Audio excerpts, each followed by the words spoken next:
আজকে একটা মজার গল্প তোমাদের সাথে শেয়ার করব।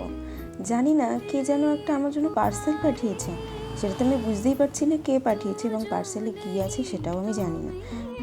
তো দেখা যাক ওই পার্সেলের মধ্যে কী আছে, কে আমাকে ভালোবেসে এত সুন্দর একটা পার্সেল পাঠিয়েছে। তো পার্সেলটা ছিল মিন্ত্রা থেকে। তো আমি হঠাৎ করে ঘুমাচ্ছিলাম দুপুরবেলা, হঠাৎ করে দেখছি ফোনে রিং হচ্ছে, তারপরে বলছে যে আপনার জন্য একটা পার্সেল আছে। তো আমি ভাবলাম তো আমি তো কোনো অর্ডার দিইনি, বলতে ওরাই বললো যে না না একটা প্রিপেড আছে, আপনি নিয়ে যান পার্সেলটা। ও মা, তারপরে গিয়ে দেখি সত্যি সত্যি আমার জন্য পার্সেল, আর পার্সেলের ভিতরে এত সুন্দর একটা শাড়ি। শাড়িটা কিন্তু খুব খুব সুন্দর, খুব লাইট ওয়েট এবং লাইট কালারের শাড়ি।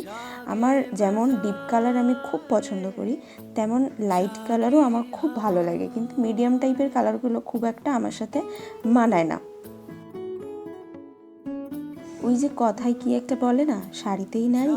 আমিও শাড়ি পরতে ভীষণ পছন্দ করি এবং বেশিরভাগ মেয়েদের প্রিয় পোশাক হচ্ছে শাড়ি। এবার শাড়িটা যে যেভাবে পরে সেটা তাদের চয়েসের উপর ডিপেন্ড করছে।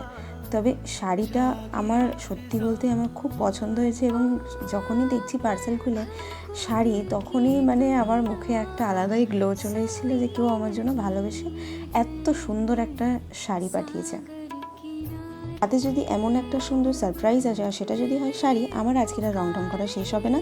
তো শাড়িটা যে দিয়েছে তার জন্য অনেক অনেক ভালোবাসা। আজকের ভিডিও এই অবধি, সবাই ভালো থাকবে, বাই।